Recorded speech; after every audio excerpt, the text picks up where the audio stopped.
ને તો અમારા નવા બ્લોગમાં બધાને હાર્દિક સ્વાગત છે. અત્યારમાં જો સવાર થઈ ગઈ છે તો પહેલાં આપણે તો સરસ મજાનું વાળી નાખ્યું અને પોતું પણ મારી દીધું છે અને હાલ જો કપડાં પણ ધોઈને સૂકી દીધા છે.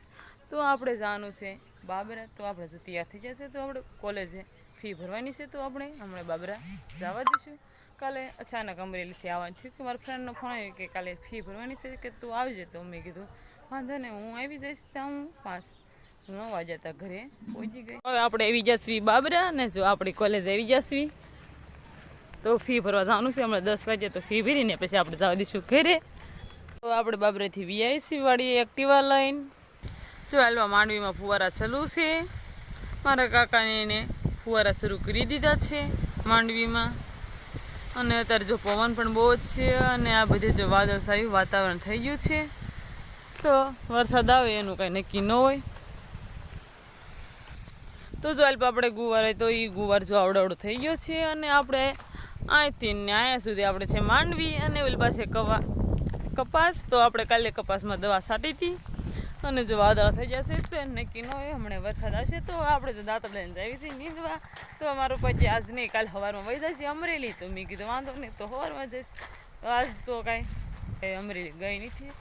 આપણે કાલે જઈશું ને આપણે જો માંડવી આવડે થઈ છે અને આપણે નીંદી નાખ્યું. તો ક્યાંક ક્યાંક જો ખડ છે તો આપણે નીંદી નાખ્યું. મારી બેનની હેલ્પ જાય છે અને આપણે પણ હેલ્પ ફુવારા છે. કાંઈ ફુવારા હજી કાંઈ ચાલુ કર્યા નહોતા. એકવાર બાળી દીધા છે કારો બીજી વાર કાંઈ શરૂ કર્યા નહોતા.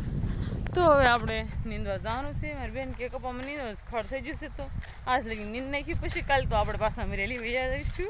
તો આપણે જો નીંદતા હતા તો હવે વિયાએ છે. સાંજ થઈ ગઈ છે અને અમારે જલપાબેન જો બળદને પાઈ લે અને પછી આપણે નાખી દેવી નીંદ અને પછી આપણે એક્ટિવાલાને જવા દેવી ઘરે અને પછી જવા દઈશું કાલ અમરેલી પાછા.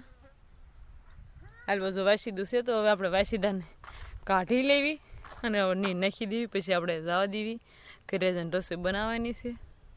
અને જો વાદળા થઈ જાય કે વરસાદ કંઈ આવતો નથી.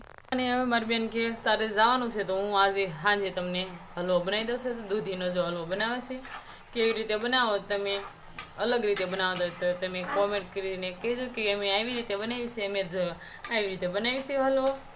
તો હમણાં હલવો બની જાય ને મારી બેન રોટલી કરવા ગઈ છે એટલે પછી આપણે જમી લઈ. બધા રસોઈ બની ગઈ છે અને બધા જમવા પણ બેસી ગયા છે. તો હવે આપણે જમી લેવી પછી આપણે કાંઈ બધું તૈયારી નહીં. કાલે આપણે અમરેલી જવાનું છે તો હવે આપણે વાળું કરી લેવી. તો આજનો દિવસ કાંક આપણે આવી રહ્યો પસંદ જ આવે તો લાઈક શેર અને સબસ્ક્રાઈબ કરી નાખો.